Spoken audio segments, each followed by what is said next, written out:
Ating McLaren umbrella type stroller. Ayan. Fit for 6 months old dahil adjustable lang po siya for semi-reclined. Ayan. Up to 4 to 5 years old. Already washed and ready to use na po ito. Wala po siyang faded, wala siyang discoloration. And lightweight lang po ito. Around 5 to 6 kg lang siya. Okay? So po ito po yung canopy niya.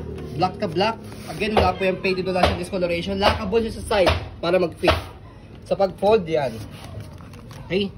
So ito po yung kanyang setup sa pagkakaupo. As you can see, flat na flat po yung pagkakaupo niya. And then, meron pa siyang kasamang pad sa head. Okay? So adjust muna natin yung kanyang leg rest. Ganun yun. Papasok. Hindi binababa, papasok yun. Papasok. Okay? So pupush niyo po siya papasok. Ayan. Para nakalaylay yung paa dito ni baby. Kapag nakahiga naman po, adjust lang po siya palabas. May hinihila. Yan, ito. Yung leg rest niya tinatawag. Leg rest.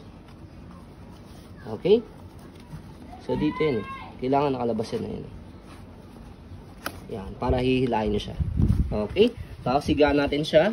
I mean semi-recline natin siya. Adjust natin siya. Dito, daddy. Ha? McLaren yan, daddy.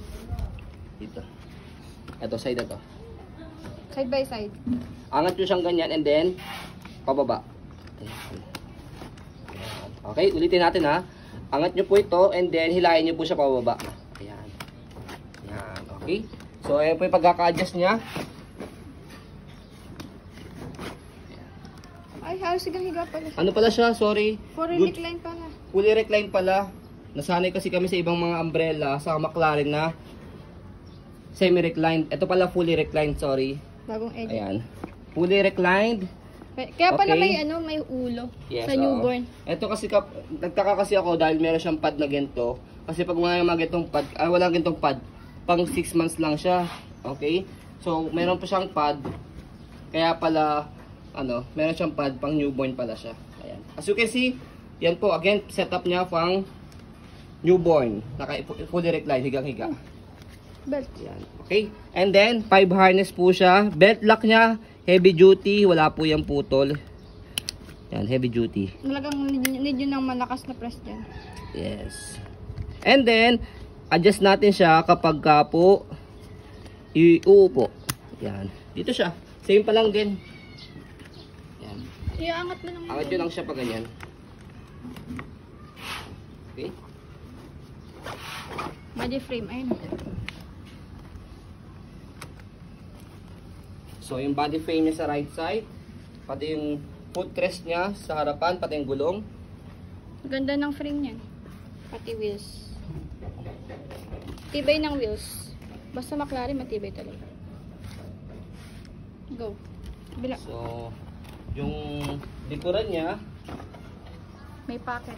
yan, May meron secret siyang pocket dito. Dalawa yung pocket niya, meron na dito sa loob, meron pa dito sa loob. Sa loob, meron pa siya. Okay? So, and then yung likod niya, ayan. Stopper niya, yan. Isang tapak lang, yan. Stop na. Okay? So, yan po yung likuran niya. Yung kabilang side niya, pati yung basket. Ganda ng frame. Hindi makalawang.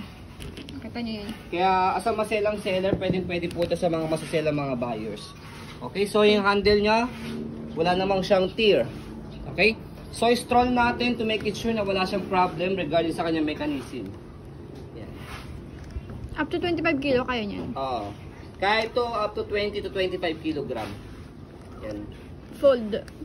So sa pag-fold po sa kanya, fold lang muna yung kanyang canopy. And then dito sa likod niya, so angat nyo lang po ito. Tapakan nyo lang po ito. Tapak kasi. And then, after that, angat nyo lang po ito.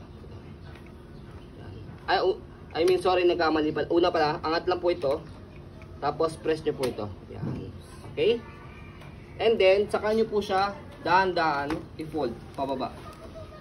May bit-bitan yan. And then, after that, meron May siyang lock. lock dito sa gilid. Yan. May bit-bitan sa kabila.